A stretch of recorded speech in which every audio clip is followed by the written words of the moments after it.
રાજકોટમાં ફરી એકવાર ગેરકાયદેસર દબાણ પર દાદાનું બુલડોઝર ફરી વળ્યું છે। વાવડી વિસ્તારમાં સરકારી ખરાબાની જગ્યામાં બનાવેલ ઓરડીનું ડિમોલેશન કરવામાં આવ્યું હતું। પંખુ વીરસિંહ સોલંકી પર અનેક પ્રોહિબિશનના ગુનાઓ દાખલ થયેલ છે। વીરસિંહ હાલ અત્યારે જેલમાં છે। આખો પરિવાર પ્રોહિબિશનના ગુનામાં સંડોવાયેલો છે। ડિમોલેશન દરમિયાન દેશી દારૂનો જથ્થો પણ મળી આવ્યો છે। ગેરકાયદેસર દબાણમાં બનાવેલ મંદિર દૂર કરવામાં આવ્યું છે। ડિમોલેશનની કામગીરી એસડીએમ, એસીપી, તાલુકા પોલીસ, મનપાના અધિકારીઓ, પીજીવીસીએલ સહિતના અધિકારીઓ ઉપસ્થિત રહ્યા હતા।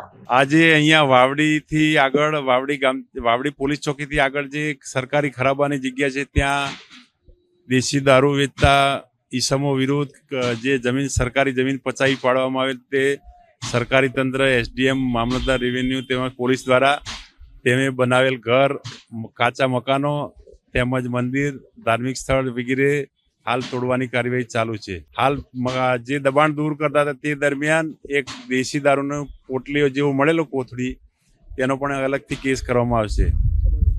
ગુનાહિત ઇતિહાસ અગાઉ ઘણીવાર એ બધા ઘરના ફેમિલી મેમ્બર દરેકના ઉપર પ્રોહિબિશનના ગુના નોંધાયેલ છે અને અગાઉ પણ પાસામાં જઈ આવેલ છે।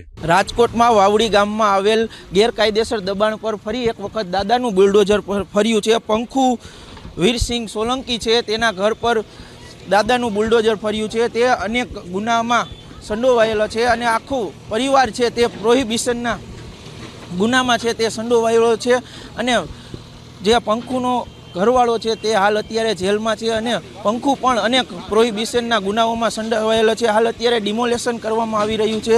ડિમોલેશન કરતી વેળાએ જે દેશી દારૂનો જથ્થો છે તે પણ હાલ અહીંથી તેના દ્વારા દૂર કરવામાં આવી રહ્યો છે અને બુલડોઝર દ્વારા તમામ પ્રકારનું સરકારી જગ્યા પર કરવામાં આવેલું દબાણ દૂર કરવામાં આવ્યું છે। પીજીવીસીએલની ટીમ અને પોલીસ તંત્ર અને મનપા દ્વારા સંયુક્ત ઉપક્રમે આ ડિમોલેશન હાથ ધરવામાં આવ્યું છે। કેમેરામેન હર્ષ ઝીંઝુવાડિયા સાથે પાર્થ ભટ્ટી, અબતક ચેનલ, રાજકોટ।